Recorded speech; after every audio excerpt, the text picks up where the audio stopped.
Ayatollah খমিনীর একটি কথা আমার মনে পড়ে, কি সাহস তার!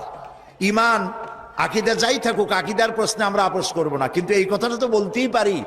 যখন আমেরিকা তাকে বলেছিল যে আমার দূতাবাস থেকে যে 56 জনকে গ্রেফতার করা হয়েছে আমেরিকান, এদেরকে ছেড়ে দাও, তা না হলে তোমার খাদ্য রসদ আমেরিকা থেকে যত সাহায্য যায় সব বন্ধ করে দেওয়া হবে।